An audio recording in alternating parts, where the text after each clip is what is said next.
서비스 확산, 산업결, 규제 해법을 찾다 토론회에 와주신 여러분 진심으로 환영합니다.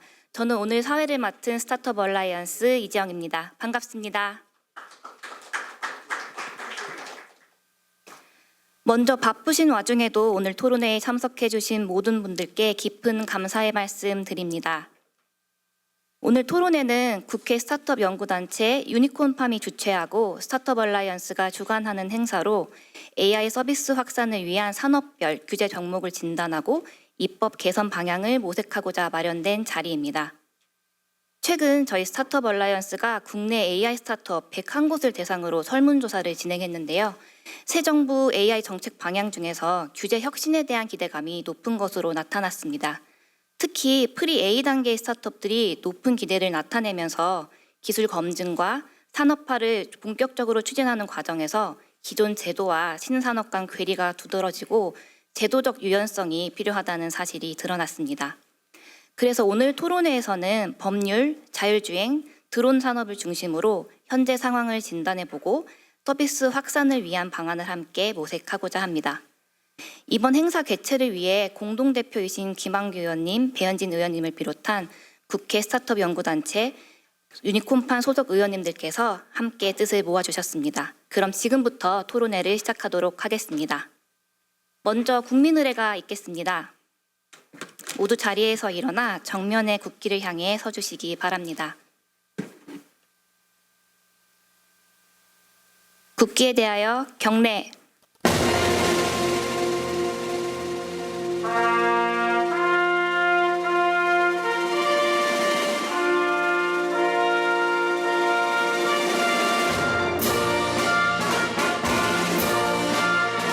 나는 자랑스러운 태극기 앞에 자유롭고 정의로운 대한민국의 무궁한 영광을 위하여 충성을 다할 것을 굳게 다짐합니다.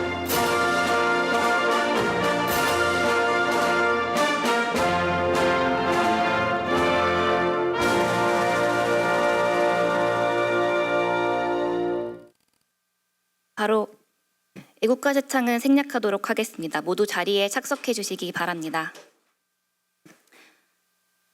다음으로 바쁘신 의정 활동에도 불구하고 오늘 토론회에 힘을 실어주신 의원님들의 환영의 말씀 청해 듣겠습니다. 현장에는 특별히 유니콘팜 공동대표이신 더불어민주당 김한규 의원님께서 축하와 격려의 말씀 주시겠습니다. 큰 박수로 맞이하겠습니다.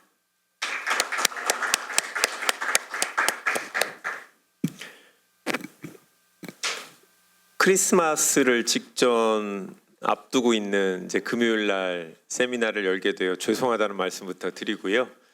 국회의원분들은 금요일 날은 주로 지역 일정을 많이 가셔갖고 국회에 안 계신데 그럼에도 바쁘신 일정에도 불구하고 와주신 고동준 의원님, 이혜민 의원님, 최보현 의원님 그리고 조금 이따 와주실 의원님들께 먼저 감사드리고요.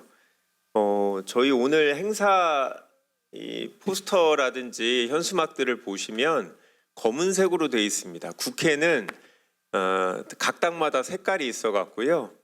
그 색깔을 보면 어느 당에서 했는지를 알 수 있는데 이 검은색은 스타트업 얼라이언스가 좋아하는 색깔이죠.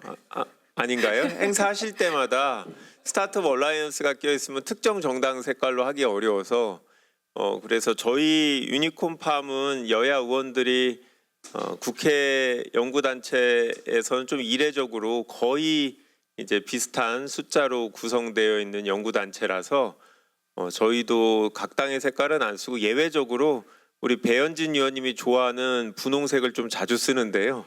오늘 배현진 의원님이 안 계셔서 네, 아쉽습니다. 급한 일정이 있어서 오늘 못 오시게 됐습니다. 오늘 그리고 국회 행사에서 항상 축사를 할 때 제일 처음에 하는 분들은 참석자분들을 호명을 하면서 감사 인사를 해야 됩니다. 지루하시더라도 좀 이해를 해주셨으면 좋겠고요. 예, 앞에 쭉 앉아 계신데 오늘 발제 맡아주시고 토론해 주시는 분들이 여러 분 와주셨습니다. 카이스트 김병필 교수님, 서울대학교 최준원 부교수님, 한국법제연구원 박세훈 연구위원님, 또 이따 자장을 맡아주시기로 한 서울대학교 유병준 교수님, 토론 준비해 주신 각계 전문가분들께 감사드리고요. 기왕이면 또 말씀드려야 김동현 전문연구원님, 박소영 입법조사관님, 정주현 선임 전문위원님께서 와주셨습니다. 제가 변호사를 할 때 또 국회의원이 돼서도 계속 느끼는 건데 세상은 참 빠르게 발전을 하는데 국회도 나름 쉬지 않고 정말 바쁘게 노력을 하는데 그만큼 시장에서 기대하는 것만큼 빠르게 시장 상황을 미리 예측하고 관련 법률을 만들기는 참 어려운 것 같습니다. 앞으로도 그럴 것 같은데요. 그러면 이러한 일이 지속적으로 반복되는데 조금이라도 시간적 간극을 메꾸거나 아니면 그런 시간적 격차가 문제되지 않도록 아예 사전에 포괄적으로 원칙을 정해놓고 신규 산업에 대해서 별도 규제를 하지 않아도 될 방법이 있는가 이런 고민을 하게 됩니다. 어려운 과제인데요. 좋은 의견들 주시면 앞으로는 과거보다 더 신산업이라든지 새로운 규제의 필요성이 대두될 거라서 종전보다 더 중요하고 더 입법 방향을 진지하게 모색해야 되는 때라고 생각합니다. 오늘 토론회 금요일 날 열리는 만큼 더 의미 있는 시간이 되었으면 좋겠습니다. 와주신 모든 분들께 다시 한번 감사드립니다. 감사합니다. 네, 유니콘팜의 또 다른 공동대표이신 국민의힘 배현진 의원님께서는 오늘 갑작스러운 지역구 일정으로 참석하지 못하셨습니다. 다음으로 주관기관인 스타트업 얼라이언스의 이기대 센터장님 인사 말씀이 있겠습니다. 큰 박수로 맞이하겠습니다.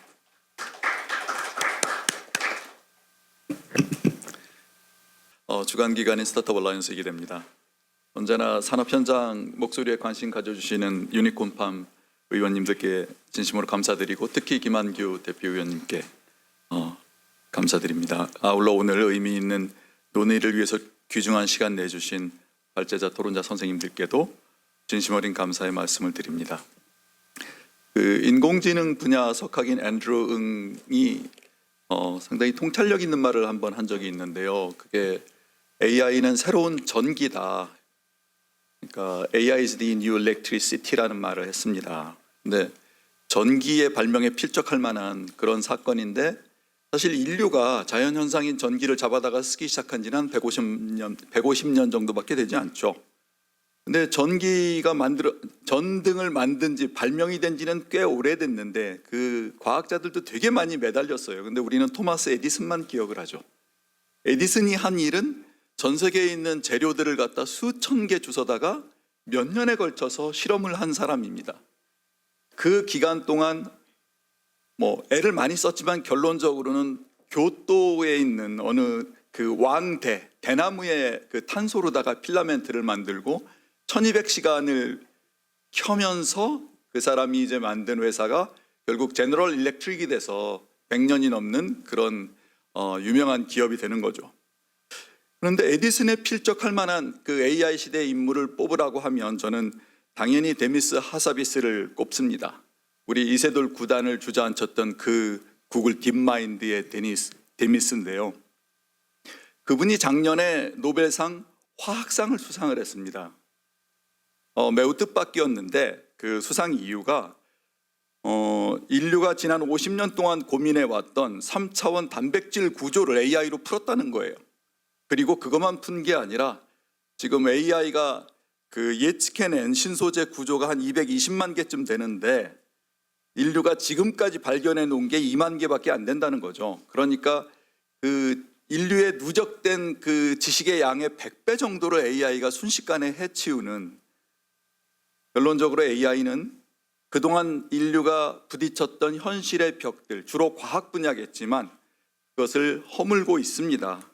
그런데 우리는 여기에서 거대한 역설을 마주하게 됩니다. 기술은 분명히 국경이 없고 자유롭게 넘어다니는데 우리 젊은이들이 그 기술을 구현해서 사업을 하면 규제를 만나게 됩니다.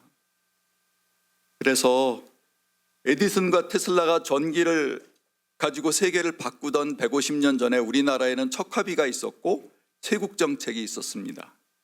그래서 그런 실수를 다시 하면 안 되겠다는 다짐을 하면서 장황한 인사의 말씀을 마무리합니다. 감사합니다. 네, 말씀 감사합니다.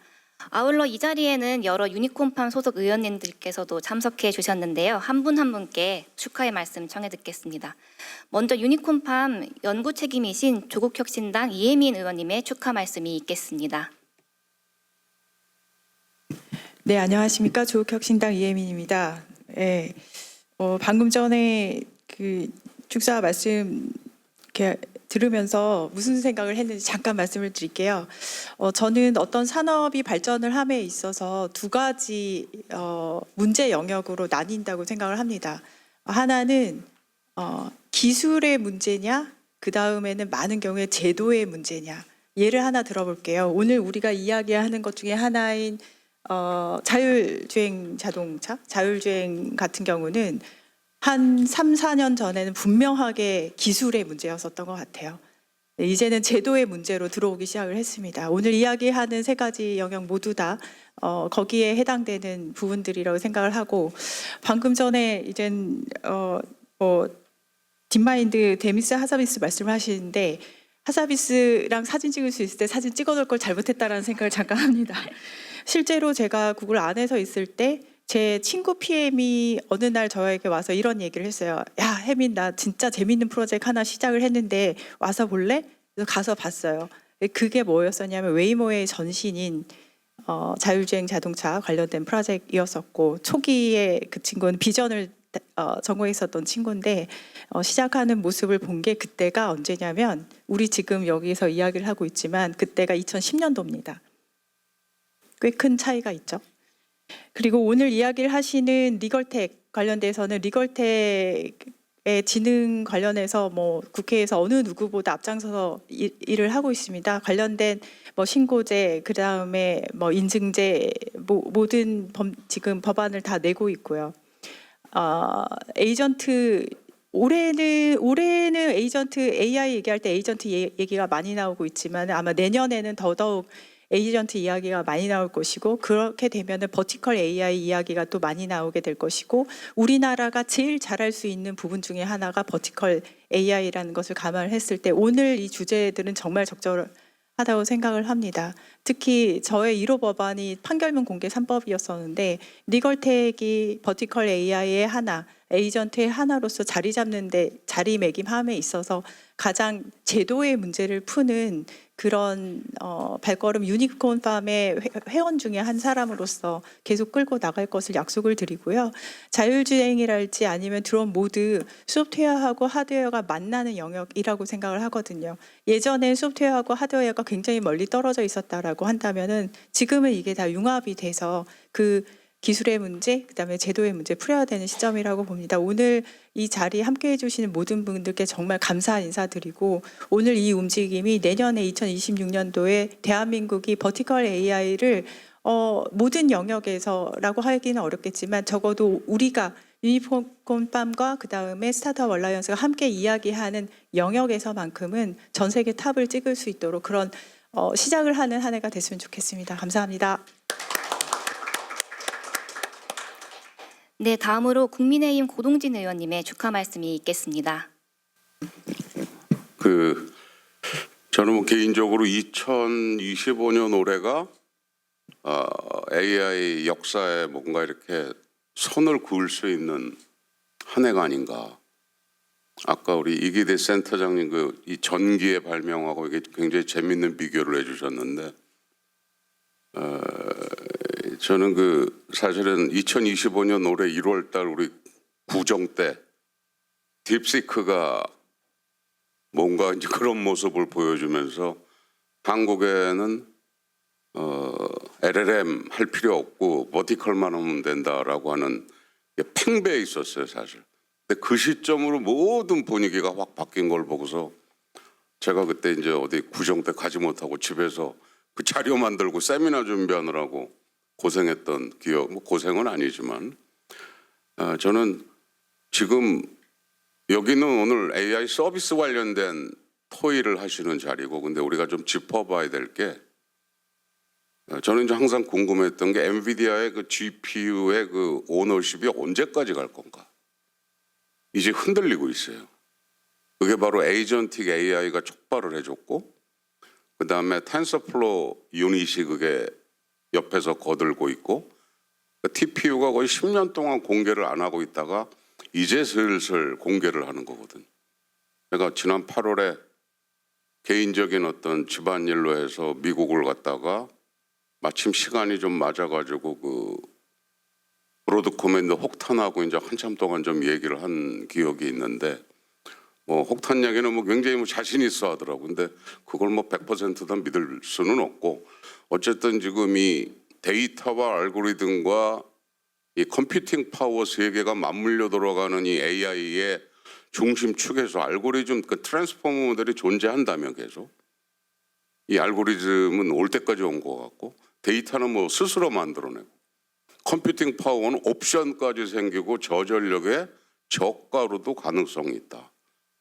그러면 우리가 지금 할 수 있는 것은 결국은 버티컬 AI 쪽이고 뭐 자율주행이라든가 법률이라든가 뭐 여러 가지 의료 아까 그 뭐 단백질 구조 분석이고 하사비스 알파폴트 2가 기여를 했던 그런 여러 분야까지 양질의 데이터가 많이 있는 분야일수록 우리 대한민국이 잘할 수 있는 게 아닌가라고 하는 저는 그런 생각들을 합니다. 그래서 지금 국가 차원에서 뭐 5개 업체 가지고 LLM 하는 거는 뭐 그대로 일단은 해나가야 된다라고 저는 생각을 하고 있어요. 특히 그 국방 문제 때문에. 근데 오늘 이 자리에서는 여러 가지 그 산업별로 우리가 진행을 해야 잘할 수 있는 이런 분야를 어떻게 잘해야 되는데 문제는 사실은 국회에 있습니다. 문제는. 저는 얼마 전에 그 AI 산업발전법을 대표 발의를 했고 이제 산자부 쪽으로 해가지고 움직이고 있는데 이 데이터를 얼마만큼 우리가 원활하게 활용할 수 있게 하는가가 사실은 가장 큰 걸림돌 중에 하나고 그 다음에 민간이든 스타트업이든 뭐 학교든 연구기관이든 그 GPU를 좀 원활하게 해서 좀 계속적으로 쓰고 싶을 때 원하는 만큼 쓸 수 있게 하는 이 문제가 사실은 가장 큰 문제거든요. 근데 지금 이 정부에서 보면은 이 전력 문제를 뭐 재생에너지하고 자꾸 이렇게 데이터 센터를 연결하는 그런 게 좀 안타깝기는 한데 그런 문제들을 우리 국회가 해결을 해야 된다라고 보는 거고 여기 유니콘 팜이나 이런 우리 김 의원님 우리 아직 산자위 아직 있죠? 전력 문제 좀 잘 좀. 전력 문제가 좀 전에 기후 글리 넘어갔지 또. 이게 참 갑갑한 일입니다. 이게 에너지 문제가 기후 뭐 노동 뭐 하는 사람들한테 가 있다라고 하는 게 참 나라가 이게 어떻게 돌아가는 건지 어쨌든 오늘 이 자리에서 그러한 것들은 정부나 국회에서 열심히 지원을 한다라고 가정을 한 상태에서 우리 산업에서는 무엇을 어떻게 하고 그런 가능성에 대해서 한번 오늘 전부 다 짚어보실 텐데 의미 있는 그런 토론이 되시기를 부탁을 드립니다. 감사합니다. 네, 마지막으로 국민의힘 최보윤 의원님께서 축하 말씀 주시겠습니다. 네, 저는 간략히 하겠습니다. 네, 저는 국회 보건복지 소속이고요. 지금 국민의힘에서 수석 대변인 맡고 있는 최보윤 의원입니다. 오늘 이제 유니콘밤 또 이제 선배 동료 의원님들과 함께 이렇게 귀한 자리 함께 해주신 스타트업 라이언스 관계자 여러분께 그리고 또 오늘 오신 분들께 정말 감사드립니다. 그 AI 서비스 안착을 위해서 정말 각계 전문가가 많이 노력하고 있고 또 이렇게 함께 이렇게 귀한 자리에서 이런 얘기를 경청하고 할 수 있는 그런 장이 된다는 것 자체가 너무 소중한 곳이라고 저는 계속 생각을 해왔습니다. 오늘 특히 법률 AI와 또 자율주행 드론 쪽 해주시고 계신데요. 정말 많이 관심을 갖고 있었던 분야이고 저도 법조인 출신 변호사 출신 국회의원으로서 리걸테크 쪽 세미나나 관련된 토론에 좀 많이 참석을 했고 또 축사도 하고 했었는데 이런 부분 좀 잘 해결될 수 있는 실마리가 오늘 좀 나왔으면 좋겠다는 생각이 들고요.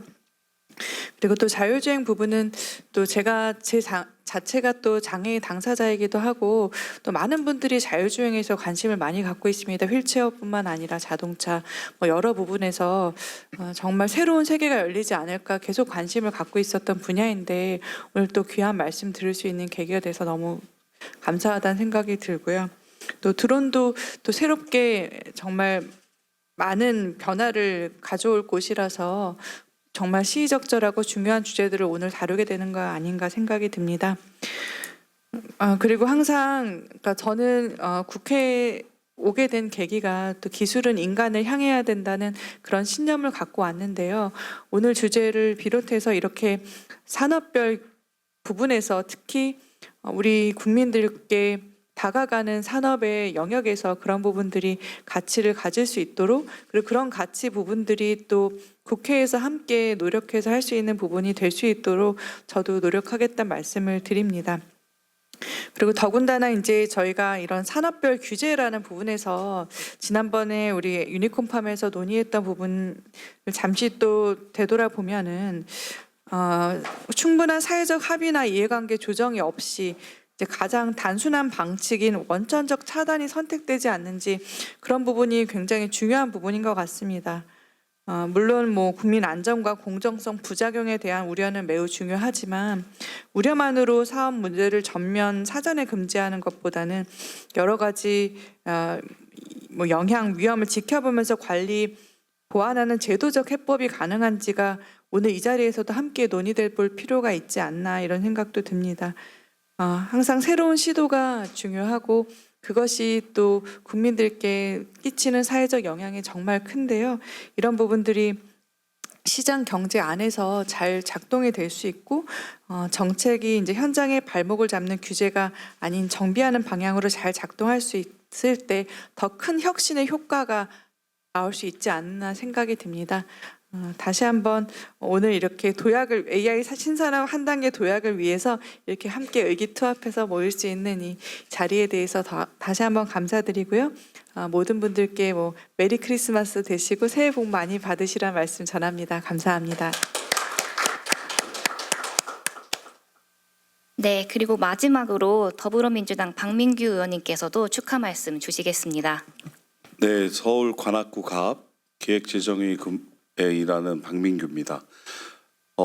자율주행 관련돼서는 좀 드리고 싶은 말씀들이 좀 있어요. 예를 들면 최근에 이제 웨이모 샌프란시스코 우리 김만규 의원하고 그다음에 김성애 의원 그리고 국민의힘의 박수민 의원 그다음에 김재섭 의원이랑 같이 올 여름에 미국 캐나다 혁신 생태계 보고 왔는데요. 그래서 웨이모를 같이 탔습니다. 근데 이제 최근에 뉴스 보니까 웨이모 세대가 이제 부닥쳐서 샌프란시스코 시내가 교통 체증이 발생했는데 이렇게 자율주행이랑 아직 완벽하진 않지만 그렇게 부닥치면 결국은 사람이 가서 그걸 교정하더라고요. 그래서 미래 AI 시대, 인공지능 시대에는 많은 부분이 인공지능을 통해 효율화되겠지만 결국은 마지막 해결하는 것도 사람이다는 단순한 또 진리를 알게 됐는데 아시는 것처럼 그 하드웨어는 다 현대자동차가 하고 소프트웨어는 다 웨이모가 하고 있어서 결국 미래의 가장 좋은 핵심 가치를 우리 현대차가 좀 놓치고 있는 게 아닌가. 그리고 아시는 분들은 아시겠지만 어제 있었던 현대자동차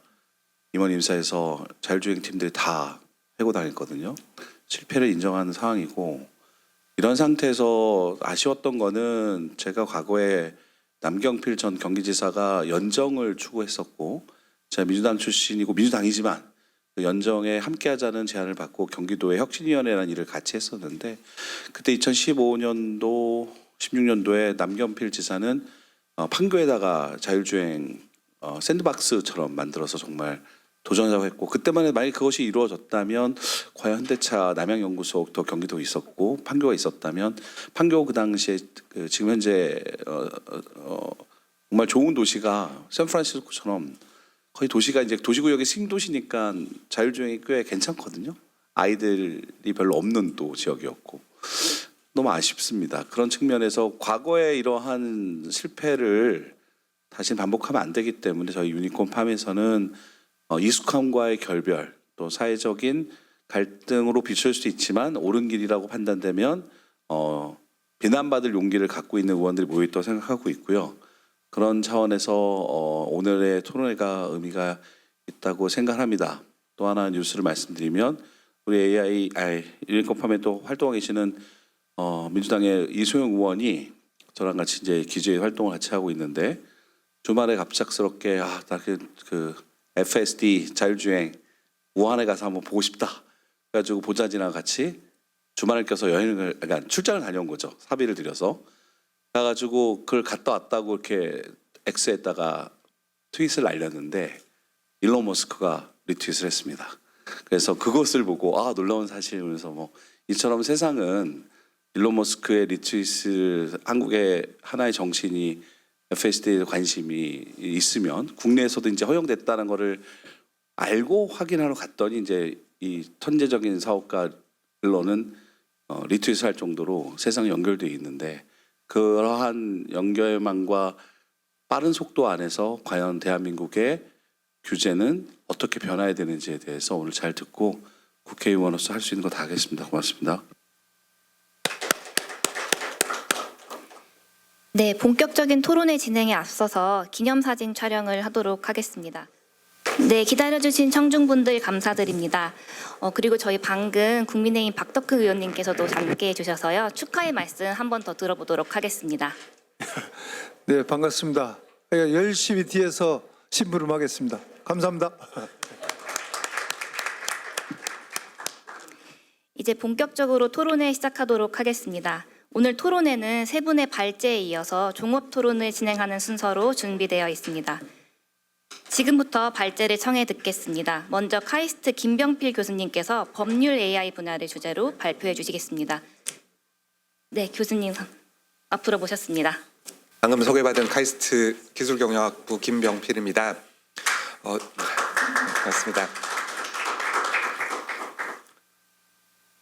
저는 여러 위원님들께서 법률 인공지능 분야에 특별히 관심을 많이 보여주시고 특히 이민 의원님께서 여러 법안들 발의하시면서 이 법률 인공지능 분야 발전을 위해서 애써주고 계신 점에 대해서 우선 깊이 감사의 말씀을 드리고 싶습니다.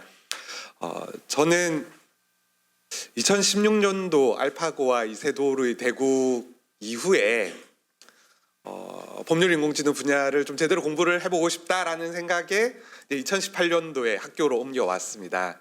그 전까지는 저도 로펌에서 이제 변호사 일을 했었고요.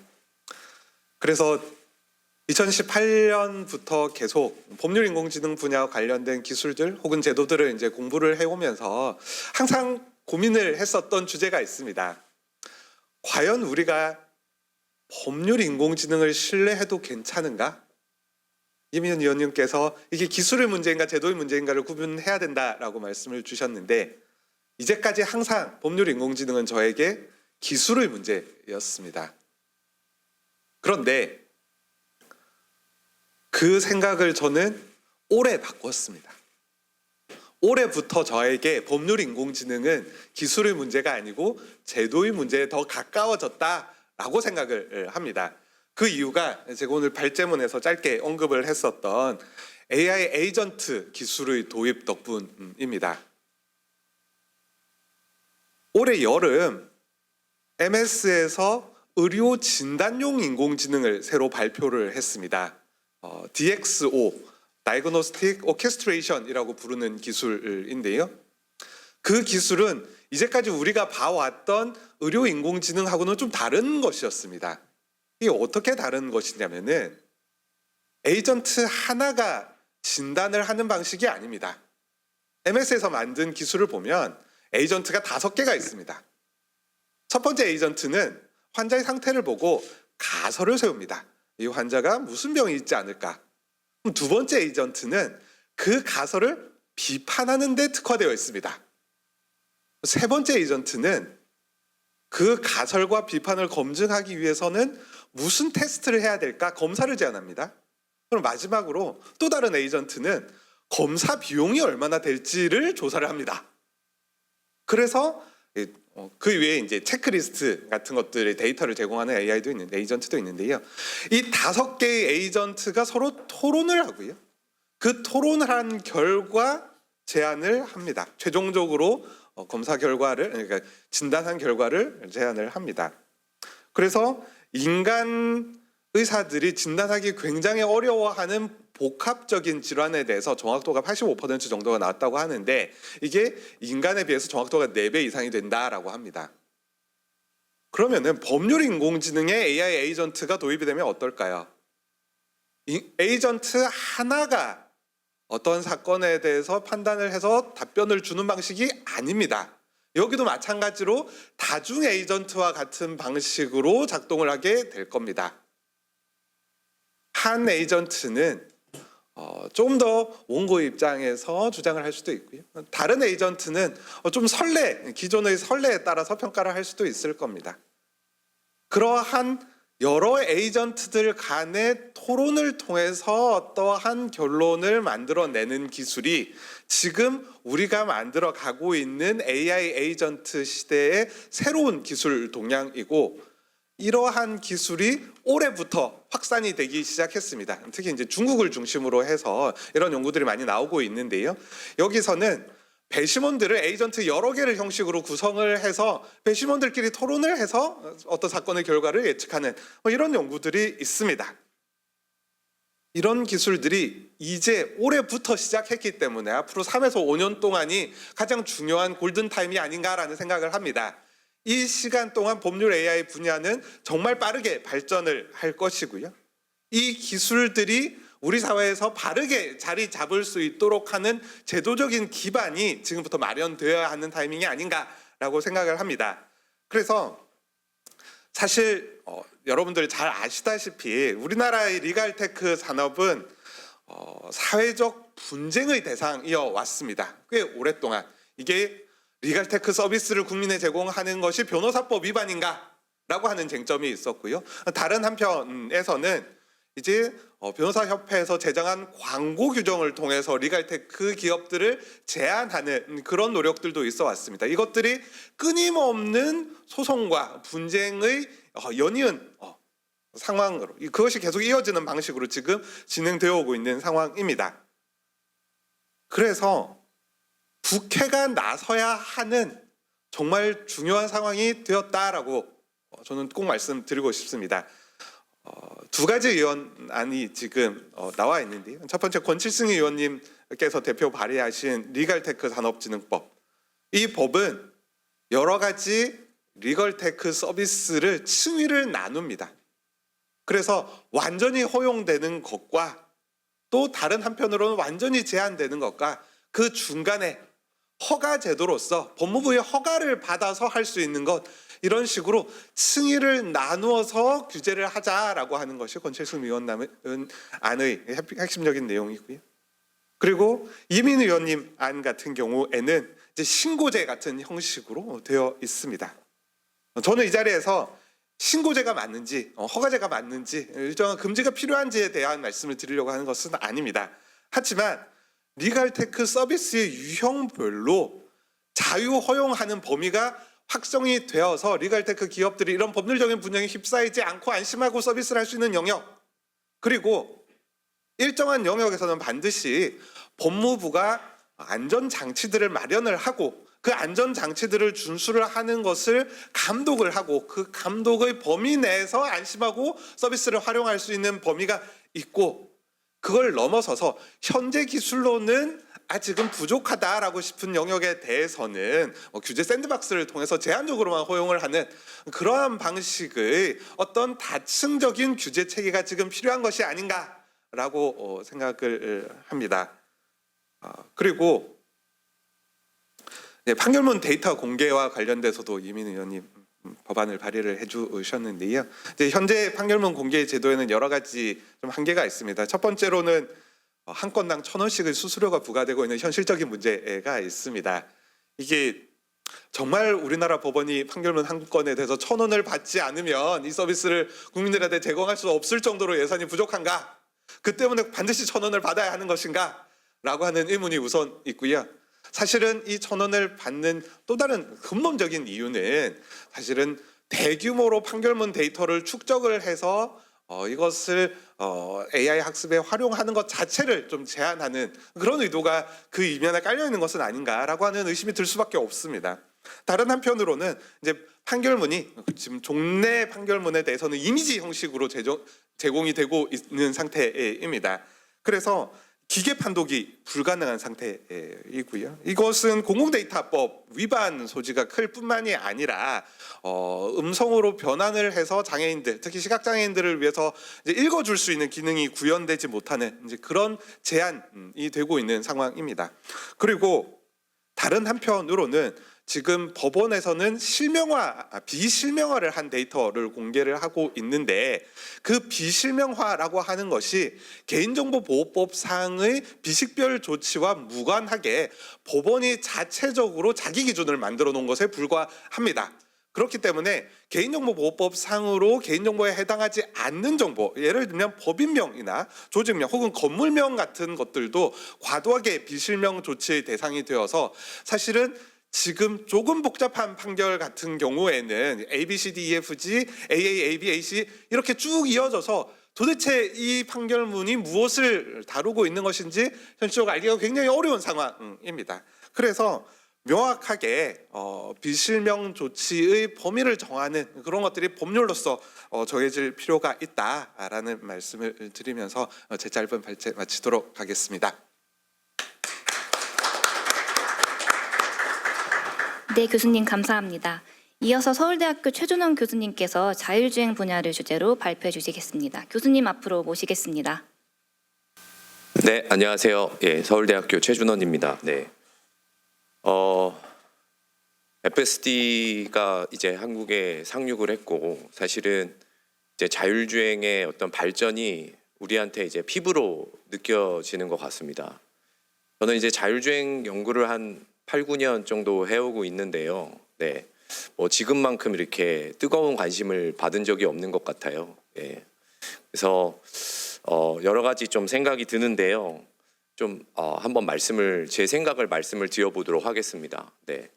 저는 사실 자율주행의 이제 국내 자율주행이 발전을 하려면은 지금 규제보다는 사실은 기술의 발전이 지금은 더 시급하다고 개인적으로 생각하고 있습니다. 그리고 규제도 기술의 발전을 도와줄 수 있는 방향으로 맞춰줘야 된다고 생각을 합니다. 지금 사실 자율주행 기술은 패러다임 변화를 맞이하고 있습니다. 네. 이제 기존에 사실 우리가 자율주행을 하려고 했을 때 이제 규칙 기반의 방식으로 많이 했었습니다. 이제 규칙 기반이라고 하는 거는 이제 우리가 각 상황에 대해서 자율주행 차가 어떻게 해야 될지를 이제 그 규칙을 만들어 놓는 겁니다. 규칙을 만들어서 그런 상황에서 이제 규칙을 적용을 해서 하는 방식인데요. 이 방식은 사실 처음에 알고리즘을 만드는 거는 그렇게 어렵지는 않습니다. 근데 이제 문제는 뭐냐면은 이게 자율주행 차는 그냥 일반적인 상황에서 어느 정도 잘 되게 만드는 건 누구나 사실 할 수가 있습니다. 어렵지 않거든요. 그래서 그냥 뭐 자율주행 차 만들어서 정해진 환경에서 데모로 이렇게 보여주는 거는 사실 누구나 할 수 있다고 생각을 합니다. 근데 정말 어려운 점은 이제 차를 그냥 어느 지역에 풀어놓고 얘가 이제 혼자서 운전을 하게 하는 그런 문제에서 어려움이 생깁니다. 그 이유는 어쨌든 우리가 주행을 하다 보면 뭐 한 99%는 되게 쉬운 상황이겠지만 결국은 이제 엣지 상황이라고 하는 게 나타나게 됩니다. 엣지 이벤트라고 하는 거는 좀 희귀하면서도 이게 되게 해결하기 어려운 그런 상황들이거든요. 근데 이제 이런 것들이 나왔을 때 규칙 기반의 방식들은 이런 것들을 예외 상황으로 처리를 합니다. 그럼 이걸 예외 상황으로 처리를 하다 보면은 이 예외 상황이라는 게 주행을 하다 보면 계속 나오기 시작을 합니다. 그러면 이제 엔지니어가 달라붙어서 새로운 상황, 새로운 엣지 상황, 예외 상황이 나올 때마다 자기의 규칙을 바꿔가면서 해결을 해야 되는 거죠. 자, 이렇게 하다 보면 끝이 없게 되고 결국은 이 문제, 자율주행에서 나타나는 그 모든 그 위험 상황들을 해결을 할 수가 없는 상황이 됩니다. 시스템은 너무 복잡해지고요. 그래서 나오는 게 이제 AI 기반으로 이제 하는 건데요. AI 기반으로 자율주행을 하려면 사실은 이제 AI로 잘 학습을 시키면 실제로 차가 돌아다니게 하는 건 그렇게 어렵지 않거든요. 근데 AI 기반의 자율주행 차를 만드는 게 굉장히 어렵습니다. 그 이유는 뭐냐면 자, 우리가 매일매일 사람들이 운전을 하고 다니잖아요. 그럼 그 데이터를 사람들은 매일매일 데이터를 생산합니다. 주행 데이터라고 하는 거는요. 어떤 환경에서 사람들이 어떻게 운전을 했는지에 대한 기록입니다. 그 기록들을 대규모로 모아가면 우리가 그거를 학습 데이터로 사용을 할 수가 있습니다. 자, 여기서 이제 데이터가 작았을 때는요, 규칙 기반이 더 유리합니다. 왜냐하면 데이터가 작기 때문에 할 수 있는 게 한계가 있습니다. 근데 이제 여기서 보면은 어떤 AI에서 스케일의 법칙이라고 하는 게 있습니다. 여러분 그 LLM을 써보시면은 한 3년 전에 쓰셨던 LLM이랑 지금 쓰시는 LLM이랑 수준 차이가 엄청나게 많이 나는 것을 아실 수가 있습니다. 이거는 바로 스케일의 법칙인데요. 데이터가 늘어나고 모델의 용량이 높아지면서 얘가 할 수 있는 능력들이 늘어나고요. 그다음에 얘가 보지 못한 환경에 대해서도 뭔가 추론을 해서 뭔가 정확한 답을 낼 수 있는 능력이 향상이 되는, 점진적으로 향상이 되는 겁니다. 그래서 사실은 이런 어떤 새로운 패러다임의 자율주행이 성공을 하려면은 가장 중요한 거는 우리가 데이터를 많이 모으고요. 그다음에 이 데이터를 잘 정제를 하고 그다음에 상황에 맞게, 케이스에 맞게 잘 분류를 해서 데이터셋으로 만들고요. 이 데이터셋을 가지고 뭐 사실 GPU라고 하는 이제 그 컴퓨팅 이제 그 GPU 클러스터에서 학습을 시켜야 되는 것들이 생깁니다. 자, 여기서 문제가 생깁니다. 이제 일단 학습을 시키려면요, 데이터를 많이 모아야 됩니다. 자, 데이터를 모으는 게 사실 우리나라 기업에서 이걸 하는 게 많이 늦어졌습니다. 네, 그래서 AI로 트랜스포메이션 하는 것이 사실은 조금 지연이 된 상황이고요. 다행히 이제 뭐 우리나라 이제 그 자율주행 기업들도 이 데이터 중심의 자율주행에 대한 중요성을 깨닫기 시작하고요. 현대차도 지금 엔드투엔드 자율주행이라고 하는 그 AI 중심의 자율주행을 하는 거를 이제 작년부터 이제 준비를 했고요.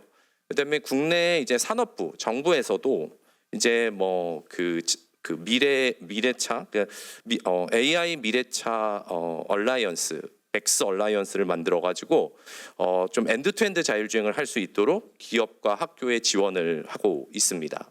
자, 그래서 지금 사실은 기술의 방향은 우리가 알고 있고 정답은 알고 있다라고 저는 생각을 하고 있습니다. 그런데 이제 이거를 우리가 어떻게 이제 도와줄 거냐, 이걸 잘 할 수 있게 도와줄 거냐의 문제가 생깁니다. 자, 저는 이제 가장 중요한 게 데이터라고 생각을 합니다. 자율주행을 할 수 있는 기업들이 각자 고유의 차량의 아키텍처와 센서의 컨피규레이션을 가지고 있어요. 그러면은 각자 자신들이 자율주행 차를 가지고 이제 모을 수 있어야 되거든요. 그런 거를 하기 위해서는 이제 데이터를 수집할 수 있는 어떤 법제화, 이런 것들이 좀 자유롭게 돼야 된다라고 생각을 하는데, 당연히 개인정보 되게 중요합니다. 제 개인정보를 그러니까 노출되지 않도록 하는 안전장치는 당연히 마련을 해야 되는 거고요. 그렇지만 이제 이런 것들이 기업들이 좀 자율주행차의 데이터를 좀 확보하고 그런 것들에 대한 연구를 좀 자유롭게 하고요. 그다음에 당연히 비식별화에 대한 규제는 저는 있어야 된다고 하지만 어쨌든 조금 뭐 샌드박스 규제나 뭐 규제 완화를 통해서 어떤 원본 데이터를 좀 활용할 수 있도록 좀 도와줘서 이런 데이터를 많이 모아서 그 데이터를 가지고 좀 학습을 할 수 있는 그런 것들에 대한 법적 지원이 돼야 된다라고 생각을 하고 있고요. 그다음에 이 데이터 중심의 자율주행은 결국은 차량이 돌아다니면서 데이터를 계속 모아가면서 이 성능이 점진적으로 발전을 할 수 있는 시스템입니다.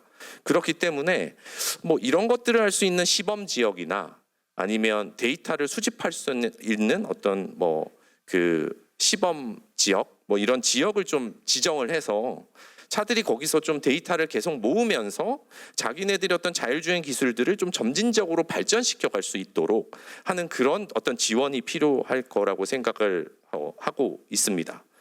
자, 그다음에 사실 이런 임시 운영 구역 확대나 이제 면허 발급 이런 것들은 사실은 지금 국토부에서 아마 이런 규제들을 많이 풀어주는 걸로 지금 노력을 하고 있는 걸로 알고 있고 아마 해결이 될 수 있을 걸로 보입니다. 자, 여기서 제가 좀 중요하다고 생각하는 거는 결국은 이제 선택과 집중인데요. 그러니까 규칙 기반으로 우리가 아무리 뭐 차를 굴려도 사실은 결국은 AI 중심의 어떤 자율주행이 우리나라에 들어와서 규칙 기반이랑 경쟁을 했을 때 우리나라의 기술은 그냥 깨질 수밖에 없습니다. 그래서 어떤 AI 중심의 자율주행의 트랜스포메이션이 돼야 될 것 같고요. 그러기 위한 어떤 모든 지원, 사실 국회 이제 법을 만드시는 우리 국회의원 분들도 이런 것들을 좀 이해를 하셔가지고 좀 계속 지원을 해 주셨으면 좋겠다라고 생각을 하고 있고요. 데이터는 우리가 공유를 할 수가 저는 없다고 생각합니다. 각 기업들이 다 각자의 어떤 그 차와 그다음에 센서 컨피규레이션을 가지고 있기 때문에 각자 데이터를 모아가야 된다고 생각을 하는데요. GPU, 이제 학습을 할 수 있는 GPU는 사실은 공유가 돼야 된다라고 생각을 합니다. 아무래도 그 미국의 테슬라 같은 빅테크나 이런 어떤 회사와 사실 우리나라의 어떤 자율주행 회사가 가지고 있는 어떤 학습 인프라의 차이가 굉장히 크다고 생각을 하고 있거든요. 그렇기 때문에 이제 이 인프라가 부족한 한국에서는 제가 봤을 때는 그 GPU를 좀 확보를 해가지고 기업들이 각자 모은 데이터를 잘 쉐어링해서 리소스를 잘 쉐어링해서 그것들을 잘 좀 공유해서 좀 이피션트하게 사용할 수 있는 그런 제도가 만들어졌으면 좋겠다는 생각을 했습니다. 네. 마지막으로 저희가 요즘에 그 자율주행 기술은 이제 외국에서 사오면 되는 거 아니냐 이런 얘기도 있는데요. 어쨌든 저희는 그 세계 3위, 2위의 어떤 OEM, 어떤 현대차라고 하는 어떤 자동차 강국입니다. 네, 그래서 이런 자율주행의 어떤 주권을 저희가 외국한테 주게 되는 거는 사실 우리가 가지고 있는 어떤 힘을 잃어버리는 거라고 생각을 합니다. 그래서 이 AI 모델은 제가 봤을 때는 어떻게든 좀 성공을 시켜가지고 좀 국내에서, 그러니까 여태까지 쉬운 적은 없었잖아요. 예전에 포니를 만들었을 때도 그렇고 반도체를 시작했을 때도 그렇고 스마트폰을 시작했을 때도 그렇고 다 어려움이 있었다고 생각을 하지만 어쨌든 좀 선택과 집중을 통해서 우리의 모든 역량을 좀 집중해서 AI 중심의 자율주행으로 가야만 우리 자율주행 기술의 경쟁력을 얻을 수 있다라고 생각을 하면서 제 발제를 마치도록 하겠습니다. 감사합니다. 네, 교수님 감사합니다. 이제 마지막으로 한국법제연구원의 박세훈 연구위원님께서 드론 분야를 주제로 발표해 주시겠습니다. 연구원님 앞으로 모시겠습니다. 네, 안녕하세요. 방금 소개받은 법제연구원에서 근무하고 있는 박세훈입니다.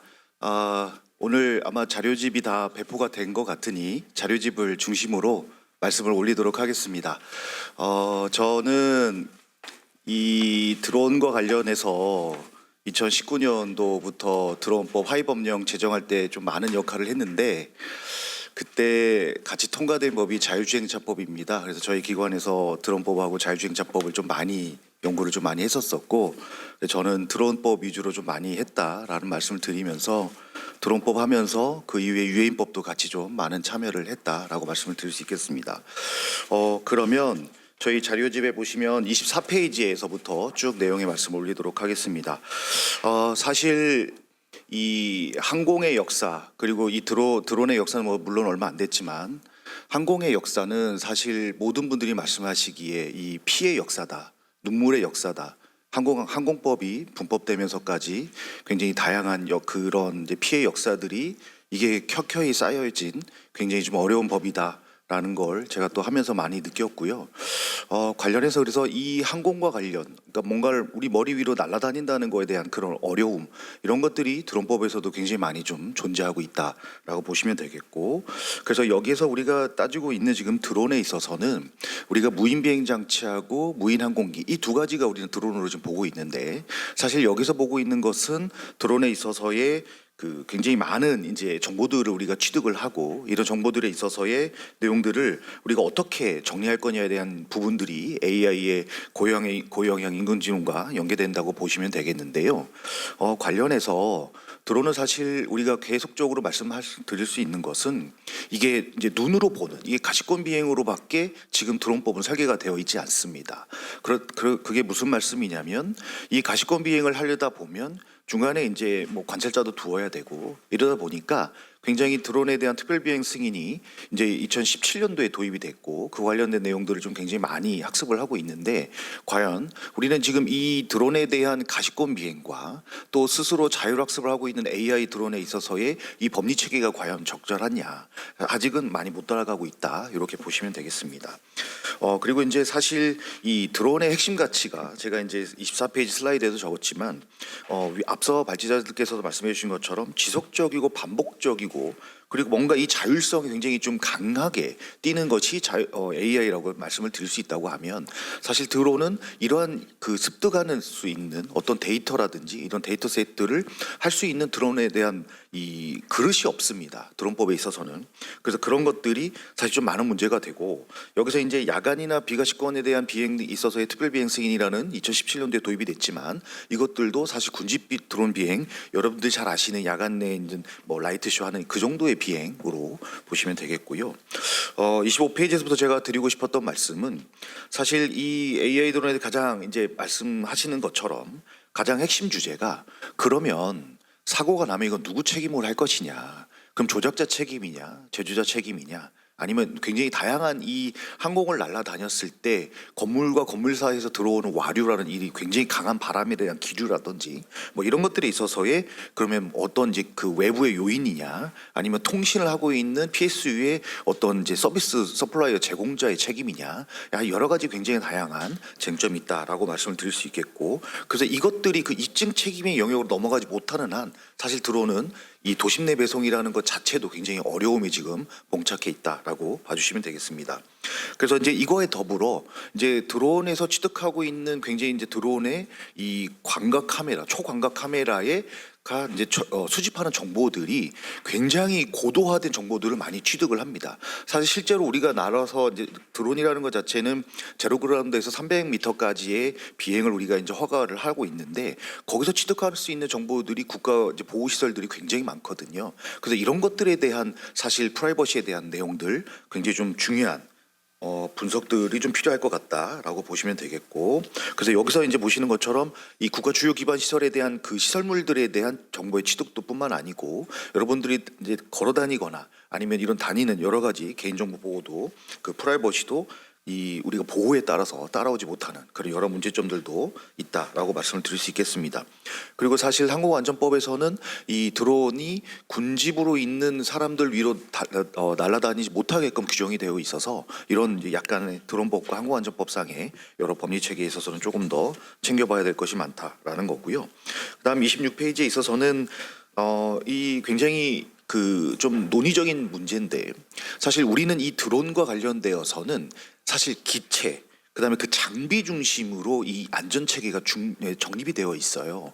근데 사실 우리가 지금 논의하고 있는 AI 서비스를 활성화하기 위해서는 굉장히 다양한 자율적인 자율학습에 통한 이러한 서비스 체계는 과연 그럼 우리가 이 도심 내 배송에서의 시나리오가 과연 잘 맞겠냐 이런 측면에서 좀 고민을 같이 할 필요가 있다라고 보시면 되겠고 그래서 이러한 데이터셋을 관리할 수 있는 그럼 인증 체계 아니면 어떤 시나리오에서 어떠한 상황에서 어떻게 하면 A지부터 B지점까지 갔을 때까지의 그런 미션을 완수할 것이냐에 대한 부분들 같이 좀 고민을 굉장히 많이 해야 됩니다. 그래서 이러한 인증과 검증 체계가 굉장히 좀 시급한 문제로 다가오고 있다라고 보시면 되겠고 그다음에 이제 26페이지 하단에 있는 것이 사실 요새 러우 전쟁부터 시작해서 굉장히 다양한 부분에서 이 드론에 대한 공격과 방어 이런 것들에 대한 핵심 쟁점으로 좀 많이 떠오르고 있습니다. 그래서 러우 전쟁을 중심으로 해서 우리의 지금 드론의 산업의 이 체계가 굉장히 급격하게 변화하고 하고 있는데 사실 드론의 지능은 국토부가 하고 있고 드론의 핵심 첨단 기술은 산업부가 지정을 하고 있고 그와 관련된 나머지는 지금 누가 관리할 거냐에 대한 이 정치적인 거버넌스에 대한 문제가 굉장히 많이 도출이 되고 있어서 이런 것들을 국가의 그럼 드론 안보에 대한 관련된 내용들을 어떻게 하고 있냐. 그래서 지금 굉장히 중심적으로 지금 이제 작업을 하고 있는데 이거와 관련해 있어서도 사실 이제는 지형 정보가 다 딸려오기 때문에 사실 GCS 교란의 수보핑이라든지 이런 전파의 방해를 받지 않고 갈 수 있는 AI 드론들이 굉장히 빠르게 확산되고 있습니다. 그럼 그러했었을 때 그럼 우리는 과연 이 대드론 체계, 이 방어 체계 과연 그걸 어떻게 할 거냐에 대한 문제들 굉장히 좀 중요한 부분으로 굉장히 급격하게 떠오르고 있습니다. 그래서 사실 미국이나 유럽에 있어서도 아니면 그 폴란드나 이런 적경 지역에 있는 나라에서도 과연 이건 우리가 어떻게 대응할 것이냐에 대한 고민들을 굉장히 많이 하고 있고 굉장히 다양한 레퍼런스들을 지금 발간하고 있기 때문에 저희 법제연구원에서도 계속적으로 좀 팔로우하고 있다라고 보시면 되겠습니다. 그래서 제가 이제 생각컨대 이 어떠한 수준으로 보완을 할 거냐, 그리고 어떠한 수준으로 사이버이 발생됐었을 때 이중 체계를 어디까지 할 거냐에 대한 굉장히 핵심이고, 사실 드론뿐만 아니고 날아다니는 거나 아니면 도로에서 다니는 실내 이동용 로봇도 마찬가지고 저는 이 궤를 같이 한다고 있다고 보거든요. 그렇게 지금 보면 되고, 이제 마지막 끝으로 드리고 싶은 말씀은 사실 AI 기본법이 내년 1월 초에 시행이 되고 거기에 이제 그 고영향 인공지능이라는 것이 2조의 3호에 나오죠. 여기에 따라서 우리가 이제 기본법이라는 어떤 수평적인 개념의 이 굉장히 큰 중요한 법이 시행이 되고 있고, 우리는 이 항공안전법을 중심으로 하고 있는 항공안전법, 항공사업법, 항공보안법, 공항시설법, 이러한 이 굉장히 수직적인 법리 체계 내에서 드론법이 또 따라서 운영되고 있거든요. 그럼 그와 관련된 이 수평 체계와 이 수직 체계 간에 어떻게 그럼 우리가 이 법의 조화를 이룰 것이냐가 굉장히 좀 중요한 지금 기점에 서 있다, 이렇게 보시면 되겠습니다. 그래서 이거는 굉장히 다중적이고 그리고 다양한 부처가 지금 접경하고 있기 때문에 이거는 어떤 컨센서스로 우리가 풀어갈 건지는 앞으로 좀 계속적으로 연구를 할 필요가 있겠다라는 말씀을 드리면서 저의 발제를 모두 마치겠습니다. 예, 경청해 주셔서 감사합니다. 네, 연구위원님 감사합니다. 곧 시작될 종합토론은 서울대학교 유병준 교수님께서 좌장을 맡아 진행해 주실 예정입니다. 안녕하세요. 저는 오늘 토론 좌장을 맡은 서울대 유병준 교수입니다. 오늘 저희 토론은 약간 딜레이가 되긴 했습니다만 일단 기존에 원래 했던 35분의 시간을 가지고 진행을 하도록 하겠습니다. 먼저 저희가 세 분의 토론자분들께 7분의 시간을 드리도록 하겠습니다. 그래서 1분 남은 말씀을 드릴게요. 시간을 좀 타이트하게 관리를 하겠습니다. 7분의 시간을 드려서 세 분 토론자 말씀을 들은 다음 그 내용에 대해서 발제자분들이 한 2분 정도 잠시 코멘트해 주실 시간을 갖고, 그리고 의원님들 말씀 간단히 듣고 이렇게 마치는 것으로 하겠습니다. 먼저 저희 토론자 중에서 첫 번째로 한국정책개발원 김동영 전문연구원님의 토론해 주시겠습니다. 네, 안녕하세요. 소개받은 KDI 김동영입니다.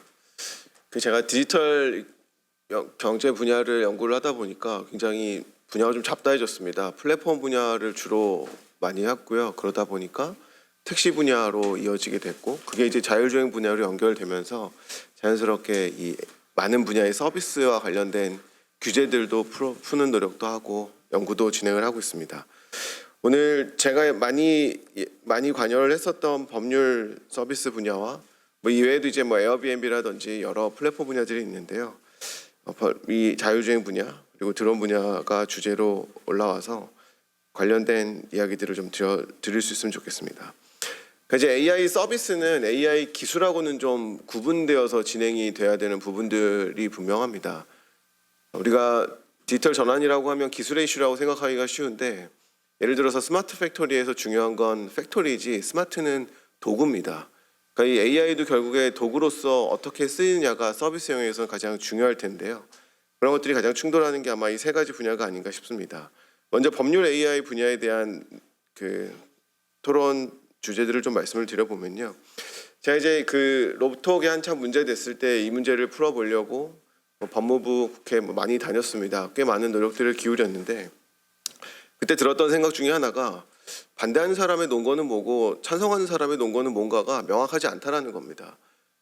자신들의 기술이 좋다라는 것들만 얘기를 하고 그 기술이 우려스럽다라는 것들만 얘기를 하지 접점에 대한 이야기들을 잘 하지 않습니다. 기본적으로 이 법률 AI 분야의 서비스가 활성화되기 위해서는 기술의 효용이 소비자 편익하고 맞물려 있다는 점들이 굉장히 강조가 많이 되어야 됩니다. 기본적으로 리걸테크가 필요한 이유는 사법 접근성이 확대되기 때문일 겁니다. 많은 사람들의 정보 비대칭성으로 인해서 조금은 깜깜이 서비스가 이루어졌던 법률 분야가 투명해지고 있다는 부분들을 반대하는 쪽에서는 반대 의견을 제시할 수 있고, 이에 대한 반대 논거를 만들 수 있어야 우려에 대한 부분들이 좀 해소가 될 수 있고요. 규제해야 되는 측면에서도 AI 서비스, 플랫폼 서비스가 어느 부분에서 문제가 있고 어떤 책임이 명확화되어야 되는지에 대한 부분들을 짚어줘야 되는 시기라고 생각을 합니다. 이런 부분들이 서로 명확해지지가 않으면 계속 소모적인 싸움들이 계속 진행될 수밖에 없습니다. 물론 이제 더 들어가면 여러 조직적인 측면들도 얘기할 수 있습니다. 법무부의 이 플랫폼을 담당하는 부처의 공무원들은 검사가 파견을 나옵니다. 그렇기 때문에 뭐 이해관계 겉으로는 법무부지만 그 이해관계의 충돌이라든지 이런 것들에 대한 조정들이 굉장히 어렵고요. 이제 굉장히 촘촘하게 엮여 있는 분야이기 때문에 이런 부분들은 제외를 하더라도 기본적으로 기술과 기술을 둘러싼 여러 논의들이 좀 명확해져야만 서비스 확산이 이루어질 수 있다는 얘기들을 드리고 싶습니다. 자율주행 분야로 좀 넘어가 보고 싶은데요. 제가 이 택시 분야를 하다 보니까 자율주행 서비스와 관련된 부분들을 많이 다루고 있습니다. 자율주행 차하고 자율주행 서비스는 좀 구분돼야 됩니다. 자율주행 서비스는 우리가 흔히 아는 뭐 택시나 버스, 화물 이런 쪽의 분야에서 발생될 가능성이 높습니다. 그리고 자율주행 기술이라는 것의 비용이 너무 높기 때문에 당장에는 공유형으로 이루어질 수밖에 없습니다. 택시나 버스나 뭐 이런 형태로 이루어지게 될 겁니다. 그럼 이제 택시 시장에, 버스 시장에, 화물 시장에 무슨 문제가 있고 그것들이 자율주행 기술하고 어떻게 맞물리는지를 봐야만 이 자율주행 서비스에 대한 부분들을 생각을 해볼 수가 있습니다. 앞서 교수님께서도 말씀을 해주셨지만 우리가 기술 수준이 굉장히 전 세계적으로 높은 국가임에도 불구하고 기술 패권에서는 사실 뒤져져 있는 건 사실입니다. 미국과 중국 외에는 기술 개발을 하기도 어렵습니다. 개인정보법 때문이기도 한데요. 그 두 국가 외에는 다 옵트인 국가이기 때문에 이 개인정보를 활용해서 뭘 한다라는 게 사실 쉽지는 않습니다. 그렇다면 서비스 단에서 어떤 문제들이 지금 있냐면 우리의 그 낮은 요금과 지속적인 서비스가 이루어지고 있는 상태에서 누가 만든 기술이건 도입하고 싶어 합니다.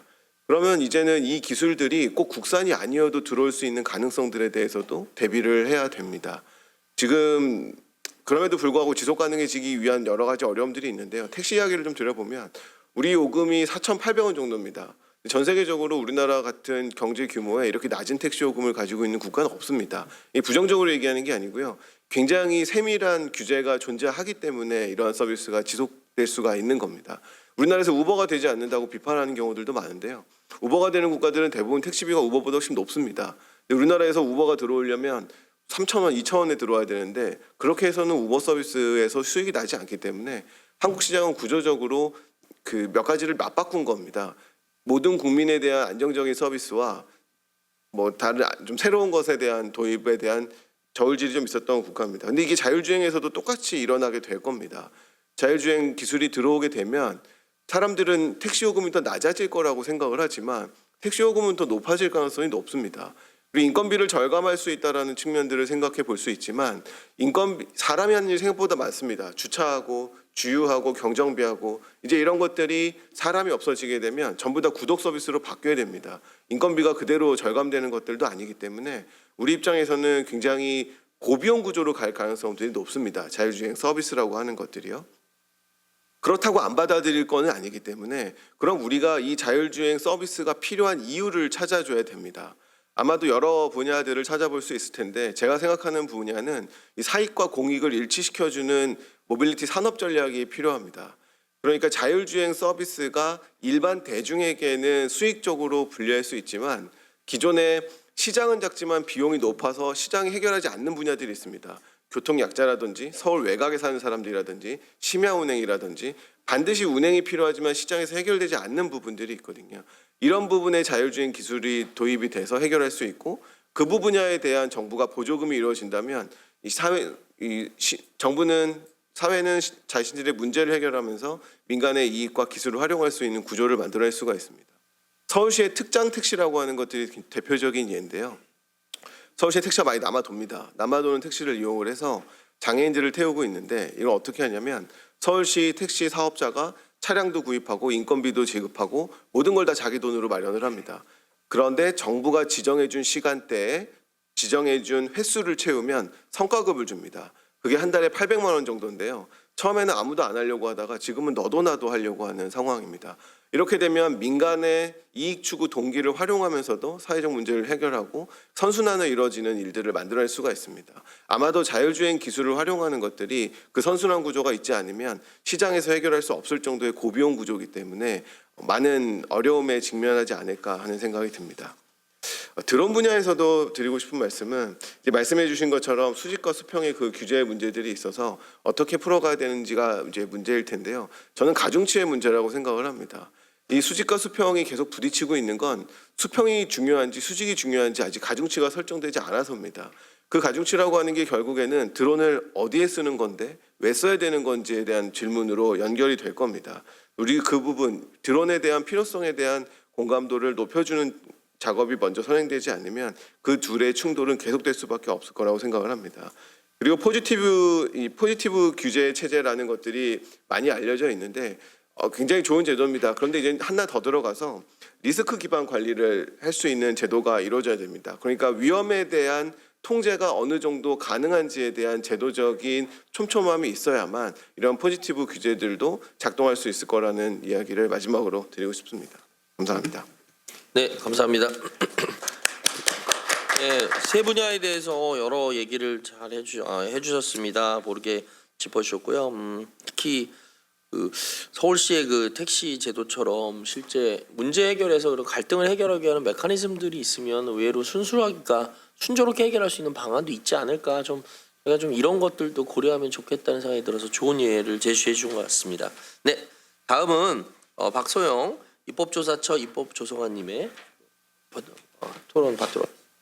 네, 안녕하세요. 국회 입법조사처 과학방송통신팀에 있는 박소영 입법조사관입니다. 일단 세 분의 귀중한 발표에 감사드리고, 발표 전반적으로 데이터 활용의 개방 필요성, 실증 테스트 환경의 부족, 책임 법제의 미비, 그다음에 서비스 범위에 대한 사회적 합의의 중요성, 이런 쟁점들을 공통으로 제시해 주셨다고 생각합니다. 그래서 관련해서 이제 제 생각을 몇 가지 말씀드리겠습니다. 먼저 제가 이제 법률 서비스 데이터 개방 시의 고려 사항들에 대해서 좀 고민을 해보았습니다. 일단 저는 이제 이걸 개방을 하는 가운데 이제 전략적으로 어떤 방식으로 어느 시점에 해야 될지 이런 것들이 좀 필요한 시점이라고 생각을 합니다. 제가 이제 그 인공지능 사업을 하는 분들, 인공지능 그다음에 투자를 VC 하시는 분들, 이런 분들의 모임에 뭐 매달에 한 번씩 기회가 될 때마다 참석을 하고 있는데요. 최근에 이제 어떤 분이 그 인공지능 사업을 하시는 분들이 현재 고민이, 그러니까 결국은 이제 큰 기업 빅테크의 기반 모델이 스팀롤, 그러니까 아스팔트를 이렇게 밀고 가는 자동차처럼 몇 개월 전에 이제 사업을 개발을 했다고 하더라도 만약에 뭐 예를 들어서 뭐 빅테크 기업이 이 사업을 자기들도 이제 개발을 하겠다 하면은 몇 주 만에 이제 따라잡을 수 있는 상황이다 보니까 어느 사업을 해야 이 시대에서 살아남을 수 있을지 이 고민이 지금 매우 중요한 화두라고 합니다. 그래서 이 말씀을 하신 분은 결국 매일 데이터가 생성되는 어떤 사업을 해야 그래도 살아남을 수 있겠다 해서 본인이 이게 답인지는 모르겠지만 본인은 이제 고민한 끝에 그런 결론을 내렸다고 하셨습니다. 그래서 저는 이제 그 법률이라는 게 결국 문자로 된 그 영역일수록 현재 이제 LLM이 워낙 발전을 했기 때문에 이런 위험성이 가장 큰 분야라고 좀 생각이 듭니다. 그래서 그 법률 데이터를 그 전면적으로 개방을 했을 때, 그러니까 우리 시장의 그러니까 현재 우리 스타트업들이 어느 정도 경쟁력을 갖고 할 수 있는지 이런 점도 좀 고려를 해야 돼서 그런 점을 이제 고려하면서 그 개방에 점점 이렇게 좀 전략적인 시점이 필요하다라는 생각이 듭니다. 그래서 사실 이제 리걸 테크를 우리가 발전시키려는 이유는 국민이 향상된 서비스를 제공받고 그다음에 또 더불어 우리 국내에도 리걸 테크 기업이 존재할 수 있도록 이렇게 가는 방향이 가장 바람직할 텐데요. 이런 목표 하에서 이제 전략적인 어떤 선택을 전략적으로 어떻게 나아갈지 좀 깊이 고민이 필요하다고 생각이 듭니다. 그다음에 이제 두 번째로 그 판결문 공개에 대해서는 이제 판결문 데이터는 수치, 메타데이터 중심 데이터와 달리 서술형 그런 사건, 판단 이런 내용이 써 있다 보니까 사실 비식별 처리가 어렵고 학습을 통해서 추론되는 내용들도 많이 있습니다. 이러다 보면은 저는 이제 사실 저희가 어떤 연예인의 어떤 사건이 20년 전에 어떤 사건이 있었다 하면은 옛날 20년 전 기사의 사건 사고에 사실 A, B 이렇게 써 있는 사건들을 사람들이 어떻게 찾아내서 이 사건이 그 사람인 것 같다 이렇게 나오잖아요. 그러니까 사실 판결문이 개방되면은 이런 상황은 좀 전제를 해야 된다고 생각을 하고요. 그러니까 이 정도는 이제 우리가 이제 감수하고 이제 더 나은 기술을 위해서 가야 한다라는 이제 사회적 합의가 있어야 된다고 생각을 합니다. 그리고 더불어 뭐 판결문은 아니지만 유럽의 이제 어떤 보험회사 같은 경우에서 채팅 그 보험 상담하는 사고가 일어나면 상담해주는 이제 채팅 그 서비스에서 계속 악의적인 인젝션을 하는 거죠. 그러니까 어떤 뭐 이렇게 계속 뭔가를 물어보는데 나중에 알고 봤더니 이 질문하는 사람이 특정 사고에 대한 어떤 특정 사실관계를 알기 위해서 채팅 서비스를 이용해서 이제 질의를 했던 건데 사실 이제 법률 서비스는 이런 위험성이 높다 보니까 이런 부분에 대해서 이제 기술적으로 이제 우리가 어떻게 나아가고 그 법률 서비스에 대한 이제 규제 체계를 어떻게 갖추어 나가야 될까 이제 OX가 아닌 좀 더 이제 다층적이게 좀 쪼개서 점점 이제 논의가 들어가야 된다는 생각이 듭니다. 그리고 이제 이런 점들을 이제 전체적으로 고려했을 때 저는 이제 그 다른 산업과 달리 이제 판결문은 국가가 완전 생산하고 관리하는 데이터고 그러다 보니까 사실 결정만 있으면은 모두가 어려움 없이 접근 가능한 이제 상황이 되는데요. 그래서 어떤 측면에서는 사실 저는 그 뭐라 하지 명분은 약간 다르지만 국토 데이터랑 비슷한 문제일 수도 있다고 생각을 해요. 국토 데이터도 사실은 뭐 전체를 공개하면 할 수는 있지만 여러 가지 뭐 안보 상황 등으로 이제 일정한 공개 제한을 두고 있는 부분이 있지 않습니까? 그래서 이런 부분까지 전체적으로 좀 고민을 해서 입법적으로 우리가 어디까지 풀어야 될지 아니면 정책적으로 입법은 이제 다시 뺏갈 수 없는 부분이 있으니까 정책적으로 좀 풀어야 할 부분은 어디인지 좀 고민이 필요하지 않을까라는 생각이 듭니다.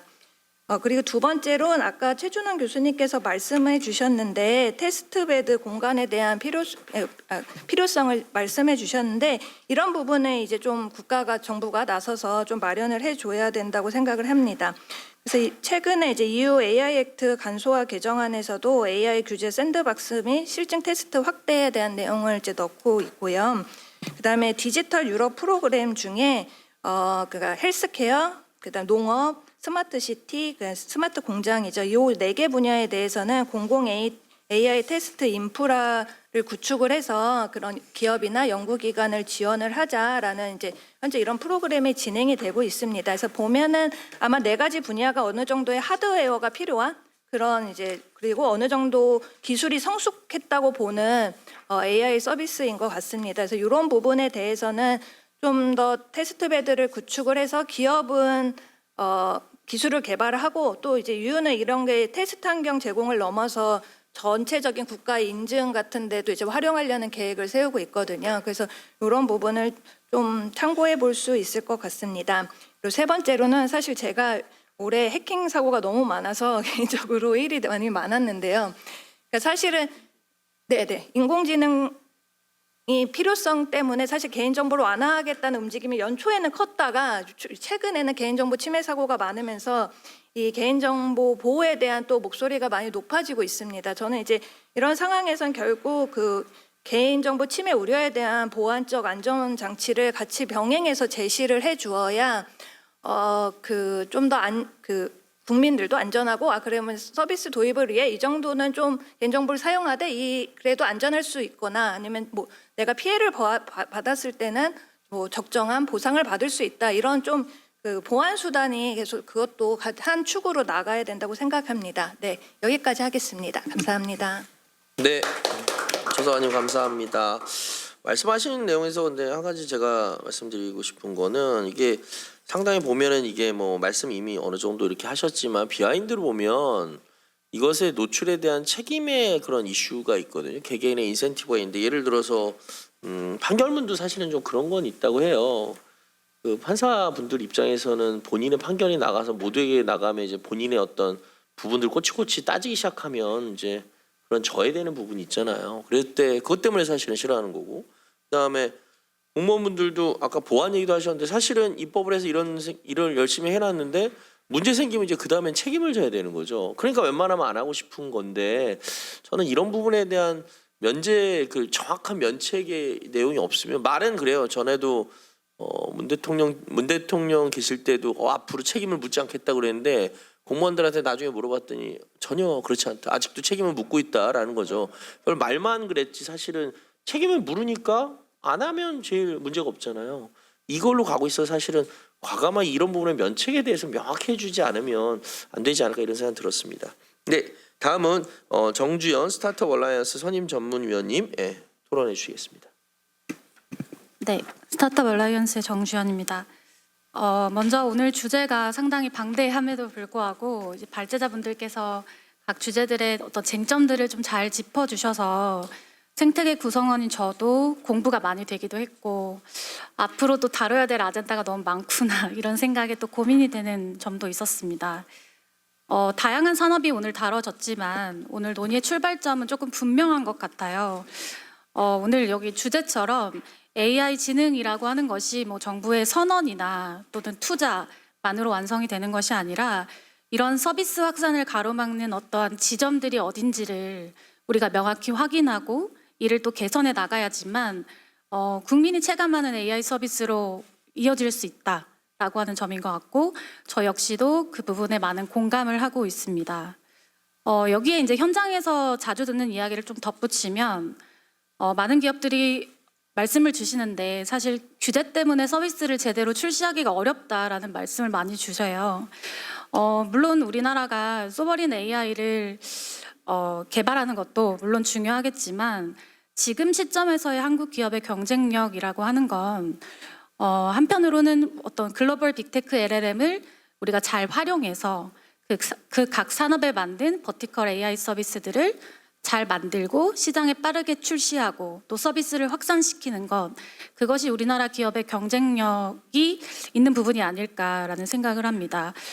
그런 점에서 오늘 주제가 오늘 주제처럼 사실 지금 필요한 정책 논의들은 AI 기술 개발 이쪽에만 저희가 집중을 할 것이 아니라 이미 존재하는 기술들이 실제 서비스로 이어질 수 있도록 어떤 입법이라던가 어떤 규제 체계를 어떻게 우리가 만들어 가야 되는가 그 부분에 대한 고민이 더 중요할 거라는 생각이 들었습니다.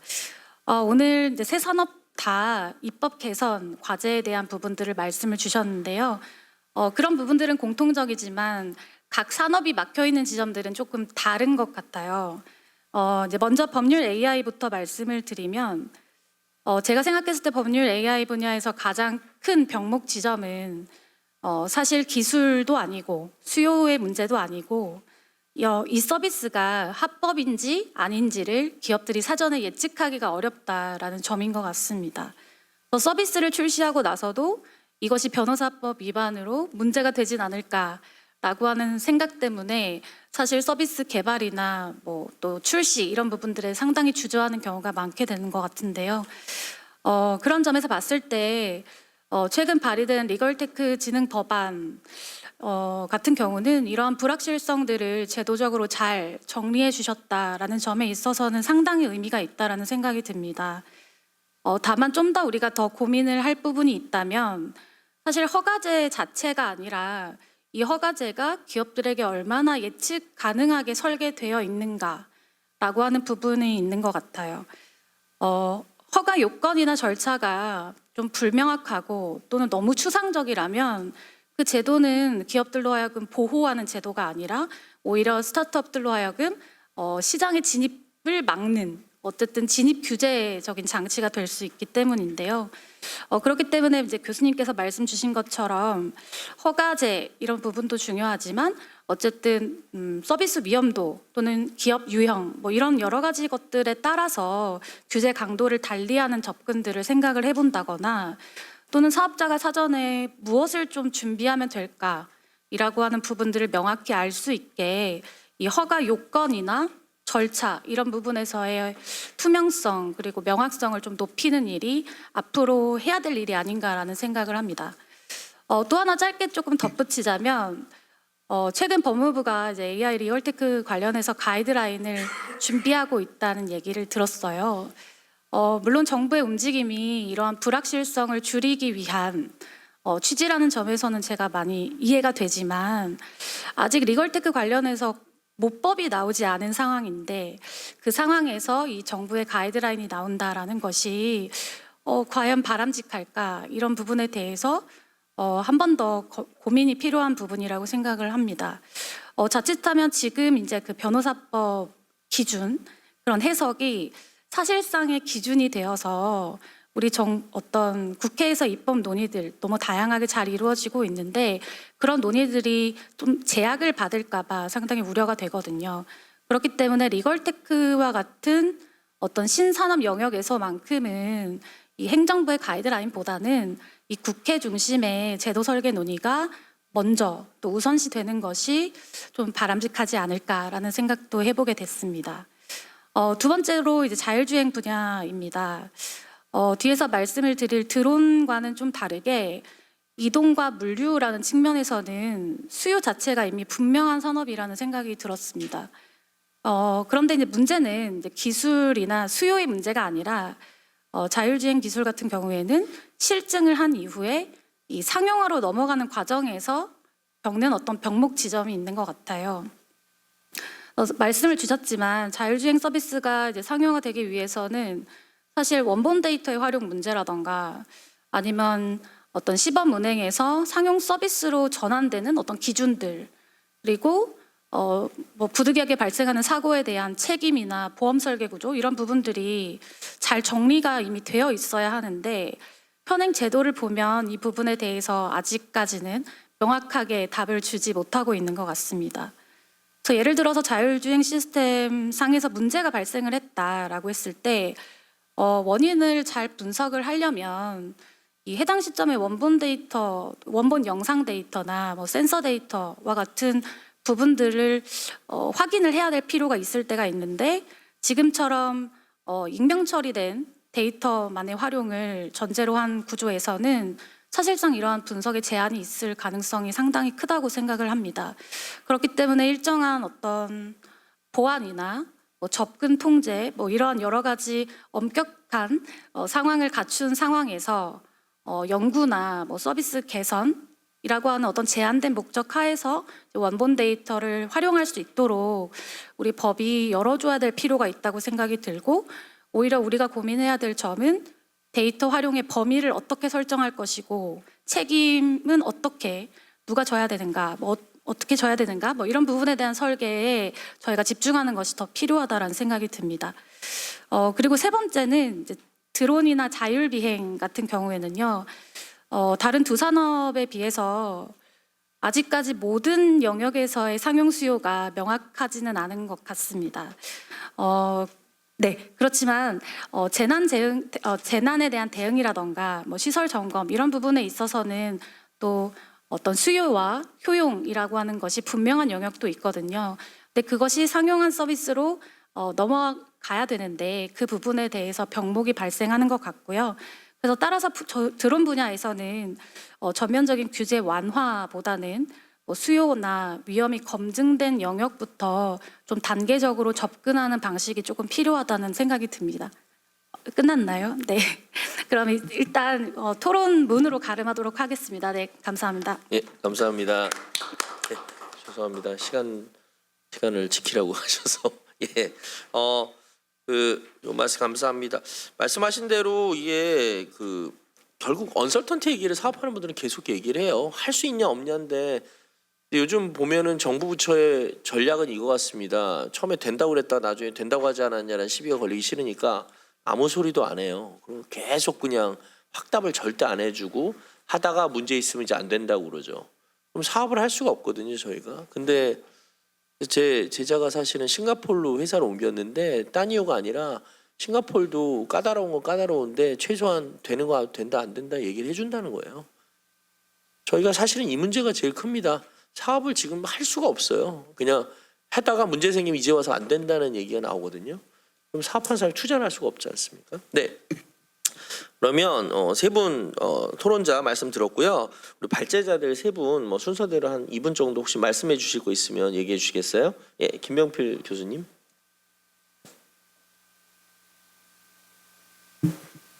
토론자분들께서 굉장히 깊이 있는 말씀을 잘 해주셔서 저도 공부가 많이 되었고요. 근데 지금 우리가 무엇을 해야 하는가라는 질문을 딱 놓고 봤을 때 저는 지금 누군가는 우리나라 정부에서 우리나라에서 사용되고 있는 법률 인공지능의 정확도와 성능과 위험성을 평가를 하고 있어야 됩니다. 그 일을 아무도 안 하고 있어요. 그러니까 지금 우리가 법률 인공지능이 가짜 판례를 만들어낸다, 홀루시네이션을 한다. 그래서 실제로 법원에 존재하지 않는 사건을 인용하는 서면들이 막 제출되고 이제 실제로 그렇거든요. 이제 그런 이야기들이 우려들이 계속 나오고 있는데 과연 그것이 계속 일어나는 일인지 혹은 일정한 안전 장치를 적용을 하면은 굉장히 안전한 수준으로 완화될 수 있는 것인지에 대해서 안전성 수준을 평가하는 일이 지금 당장 시작이 되어야 되고요. 그 안전성 수준에 대한 평가를 바탕으로 해서 만약에 지금 일반인들이 사용하기에는 도저히 신뢰할 수 없는 수준이다라고 하면은 사실은 일정한 수준에서는 지금 단계에서는 한시적으로 금지를 하는 것이 맞을 수도 있고요. 혹은 마치 우리가 이제 FSD도 슈퍼바이즈드 FSD라고 부르는 것처럼 슈퍼바이즈드 리걸 테크는 가능하다. 라고 한다면은 그것은 신고제가 되었든 허가제가 되었든 일단 그런 안전 장치를 취할 수 있는 기업들에게는 풀어줄 수 있는 방식으로 이제 제도가 설계돼야 될 것입니다. 그래서 저는 지금 법무부는 약간 직무를 유기를 하고 있는 상태에 조금 가깝다라고 좀 좀 시름스럽게 말씀을 드리고 싶고요. 그런 이제 현재 실태에 대한 명확한 조사를 바탕으로 해서 조례 설계가 나가면 좋겠다라는 말씀을 드립니다. 네, 감사합니다. 말씀대로 저희가 말만 하고 싸우고 있죠. 사실은 정말 조사라는 것을 해서 객관적 검증을 해야 되는데 그러니까 결론이 안 나죠. 계속 서로 다른 말만 하고 있으니까 좋은 말씀 감사합니다. 다음 최준원 교수님. 예. 예, 제가 사실 기술 문제가 워낙 시급해가지고 사실 오늘 기술 얘기만 많이 드렸는데 사실 자율주행 이제 서비스 얘기를 좀 드리면 뭐 현대차 같은 데서 하는 그 레벨 2 기반으로 해서 이제 자율주행 탑재해서 파는 거는 사실은 뭐 사업성이 무조건 저는 있다고 생각은 하는데요. 이제 로보택시 같은 경우는 이제 좀 어렵습니다. 사실은 이제 기업들이 뭐 예를 들면 이제 기술을 잘 만들었다고 가정했을 때 이제 그거 가지고 서비스를 해서 돈을 벌어야 되잖아요. 그럼 이제 수익 모델이 확실히 있어야 이제 이 기업들이 살아남고 이게 서비스가 활성화돼서 그런 기업들이 경쟁을 하고 이렇게 돼야 되는데 이제 지금 사실 자율주행 기업들이 좀 어려운 게 뭐 거기서 돈을 벌 수 있는 게 이제 아까 말씀하신 그 지자체에서 하는 그 시범 사업 이런 데 들어가 가지고 좀 시범 서비스 하고 지자체에서 돈 좀 받고 뭐 이 정도 수준인데 사실은 어떤 매출을 올리거나 이러는 거는 턱없이 부족하고요. 나중에 이제 어떤 택시나 라이센스 사업으로 이제 들어왔을 때 사실은 저는 뭐 기존의 택시 업계나 이런 데 반발도 상당히 심각할 것 같고 그런 부분에 대해서 우리가 이제 어떤 생태계 그러니까 이제 택시들이과 기존의 택시와 그다음에 자율주행차가 같이 공존을 하고 그다음에 자율주행을 하는 업체들도 일부 수익을 가져가고 어쨌든 뭐 인구가 줄고 있으니까 운전사의 그 수는 줄어들 거고 그럼 그거를 사실은 대체할 수 있는 기술은 필요할 거라고 생각이 되거든요. 근데 이제 그런 것들을 공존할 수 있는 어떤 그 생태계를 좀 만들어야 되고 고민을 해야 되지 않을까라고 생각을 하고 있습니다. 네. 네, 감사합니다. 전반적인 준비가 지금 사실 안 돼 있는데 뭐 이게 네. 기술만 얘기할 부분이 아니고 발 맞춰서 같이 돼야 되는데 지금 이게 통과돼도 지금 될 수 없는 상황인 게 사실 저도 문제인 것 같습니다. 네. 예, 감사합니다. 박세훈 의원님. 예. 네, 오늘 귀한 토론과 또 좋은 장소에서 말씀드릴 수 있어서 너무 먼저 감사드리고요. 저는 이제 올해 좀 중요한 좀 경험을 좀 말씀드리면 조금 많이 공감이 되실 것 같아요.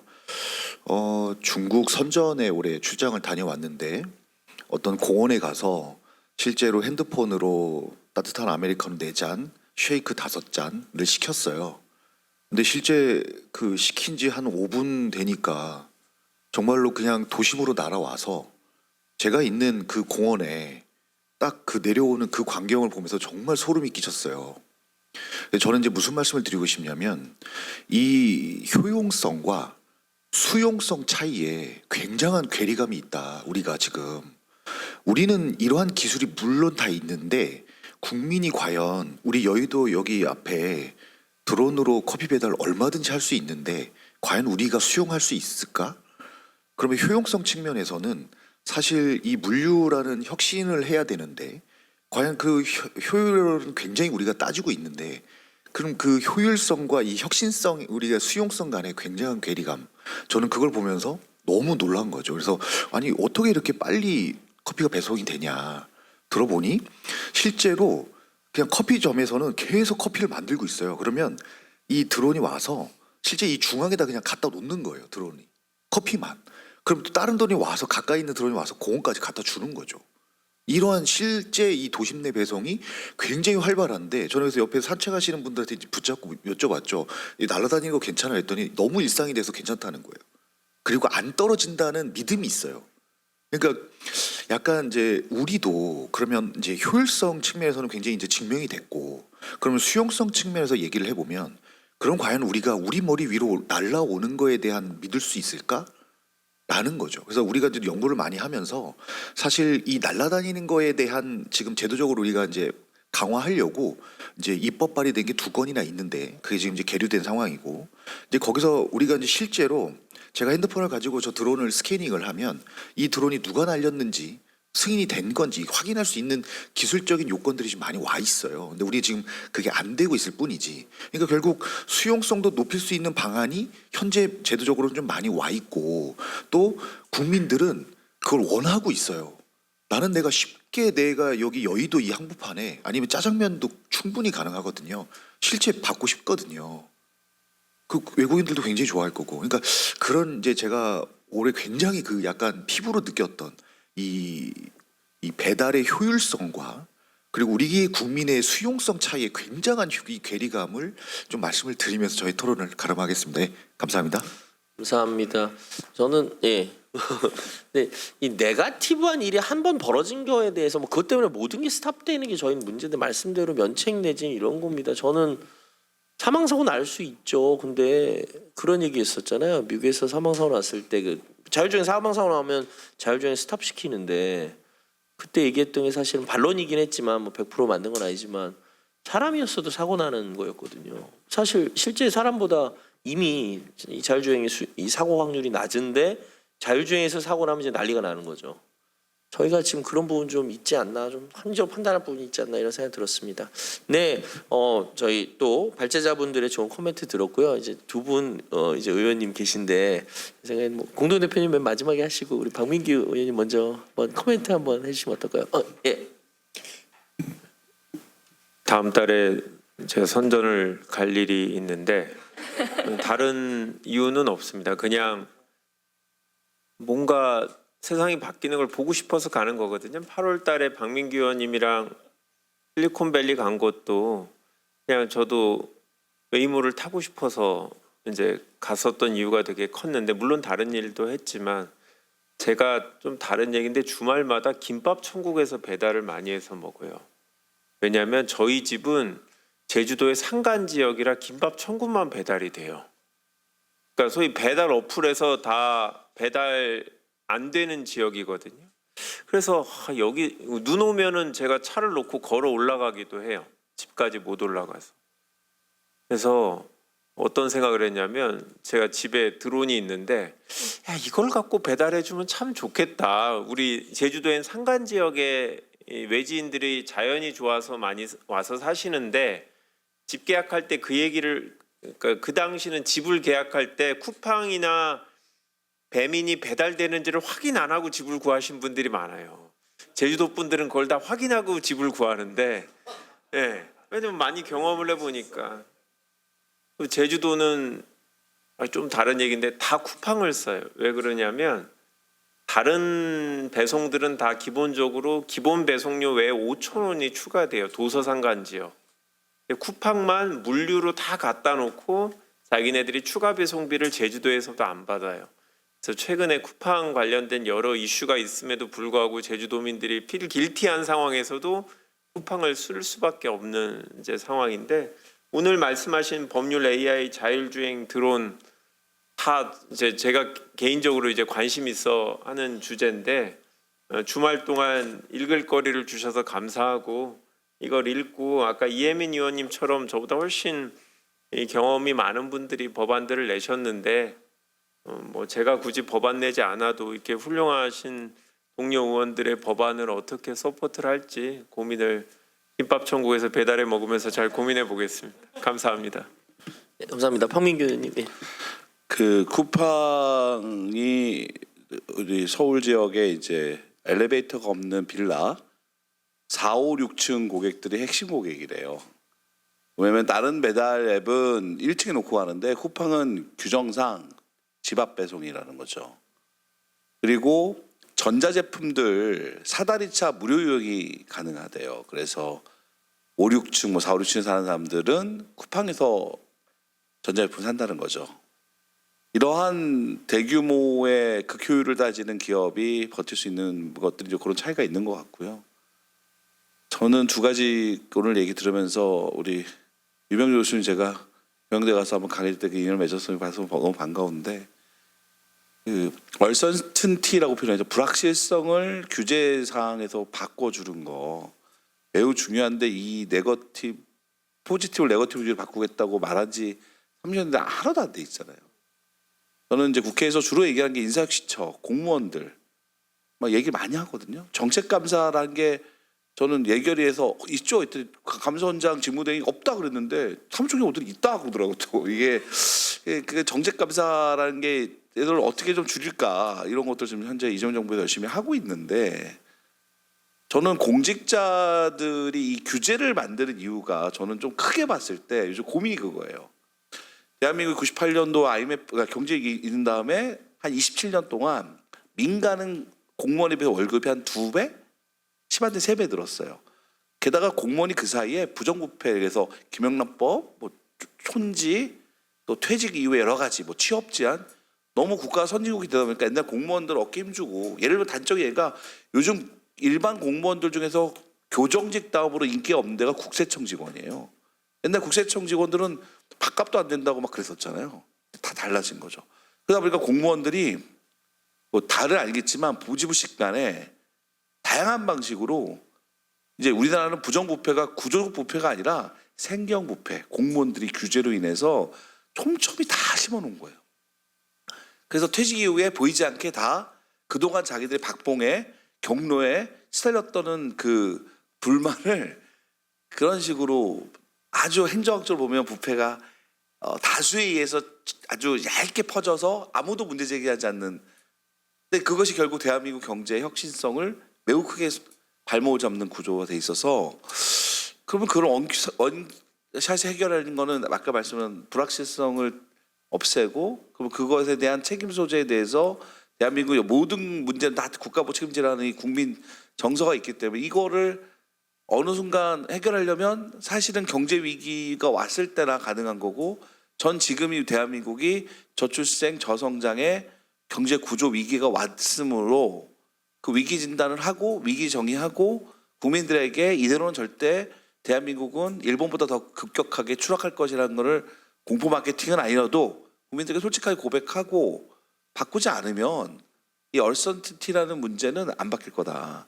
공무원들이, 규직기관들이 그 단맛을 아는데 유일하게 갖고 있는 단맛이 그것인데, 요거를 큰 틀에서 국회가, 정치가 해결하지 않으면 안 될 것 같다는 생각을 많이 들고, 더 나아가서는 우리나라 행정이 결국 이렇게 과학이 AI가 주도하는 세대, 혹자는 앞으로의 미래를 인류가 동물, 식물 이렇게 3종족의 시대에서 인류, AI, 휴머노이드, 새로운 신3종족의 시대를 가고 있을 거라 얘기해놨는데, 과연 우리 공무원들은 기획도 해야 되고 규제도 해야 되는데, 이들 중에 80~90%, 어떻게 법무부는 거의 뭐 검사도 나와 있는데 검사가 무슨 행정을 해요? 이것도 못 끊고 있잖아요. 내가 물어보니까 산업부나 그나마 이공계 출신들이 반이래요. 국토부는 한 20~30% 될 거고. 근데 사실은 이제 법무부도 보건복지부도 이공계 공무원들이 전부 분야를 갖고 행정을 해야 돼요. 왜 법대 상대 애들만 와가지고 쓸데없이 어깨에 힘주기로 하는지 이게 여기 정치학과 나왔죠. 아 이게 안 좋아요. 그래서 이제 저는 앞으로 대한민국 공무원 인사혁신제도 이런 것들이 다 기반이 만들어져야지 우리가 유니콘팜과 뭐 스타트업 얼라이언스와 함께 되는 그런 시대가 언젠가 오지 않을까 생각하고 있습니다. 네. 예, 뭐 경제과 나오신 분이 그러시면 어떻게 하시죠?